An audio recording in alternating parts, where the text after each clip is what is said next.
जमशेदपुर में झामुमो ने वीबी जी राम जी बिल के विरोध में दिया धरना प्रदर्शन। कुणाल सांडगी ने मनरेगा मजदूर अधिकारों पर हमले का आरोप लगाते हुए संघर्ष रखने की घोषणा की। देखिए ये दृश्य। कार्यक्रम को आगे बढ़ाते हुए अभी हमारे चाकुलिया प्रखंड के अध्यक्ष सिद्धराम हरदास का आग्रह करेंगे। आप भी अपने बातों को संक्षेप में रखेंगे।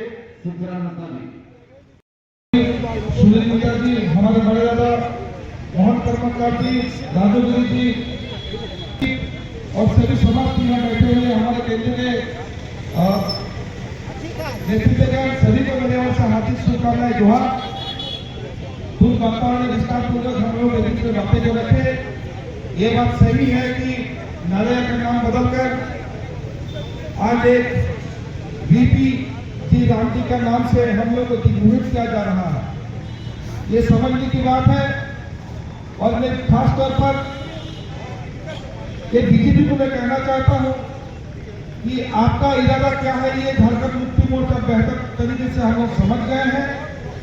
और ये झारखंड है, या झारखंड में आप जितने भी प्रयास कर लीजिए, हम लोग झारखंड को अभी ला नहीं सकते हैं। मेरा कहना यह है कि सभी पदाधिकारी से मैं आह्वान करना चाहता हूं, जो भी जितना भी नाम बदल ले, लेकिन गांव की सरकार में हम लोग इसको कानून नहीं होने देंगे। झारखंड सरकार हेमंत ने जो हम लोग को शक्तियां दी है, पेशा कानून के तहत हम लोग इसको ग्राम सभा में इसको मान्यता नहीं देंगे। और ग्राम सभा में इसको कोई भी वीपी जी राम जी के नाम से हम लोग ग्राम सभा में चुनाव को पारित नहीं करेंगे। ये गांव-गांव में हम लोग ये अभियान चलाना होगा।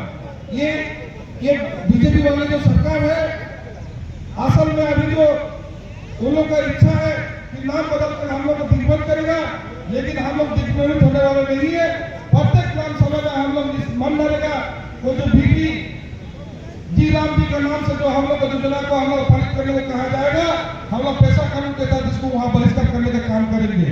इसी के साथ में अपना वक्तव्य को समाप्त करता हूं। जिससे भारतवर्ष इसके आत्मा गाँव में बसती, तो ऐसी योजना का नाम परिवर्तन के नाम पर एक बड़ा खेल खेला जा रहा है, जिसमें सबसे प्रमुख बात यह है कि पहले केंद्र राज्यों को देना पड़ता था। अब नए नियम के हिसाब से सिर्फ 60% केंद्र सरकार देगी और 40% राज्यों को देना पड़ेगा, जो कि बहुत बड़ा आर्थिक दबाव है। और झारखंड जैसे राज्यों के परिप्रेक्ष्य में ये बात अत्यंत महत्वपूर्ण है कि झारखंड पर 1500 करोड़ से ज़्यादा का आर्थिक बोझ आने जा रहा है। तो ऐसी परिस्थिति में जब राज्य को पहले से ही 1,36,000 करोड़ की केंद्र की जो मदद है, जिसकी गुहार बार बार हम लोग लगा रहे हैं, वो नहीं मिल रही है, ऐसे समय में इतना बड़ा आर्थिक दबाव देने के पीछे मंशा साफ है कि ऐसे राज्य जहां पर भारतीय जनता पार्टी की सरकार नहीं है, उसे कमजोर किया जाए, उनके ढांचे को कमजोर किया जाए। और नए नियम में 2 महीने तक के रोजगार नहीं देने का भी अधिकार अगर केंद्र सरकार चाहे तो किसी भी राज्य में मनरेगा योजना को सिर्फ 10 महीने तक ही इस योजना को चला सकती है। तो आप समझ सकते हैं इससे कितनी बड़ी आबादी प्रभावित होगी। और इन विषयों को लेकर लगातार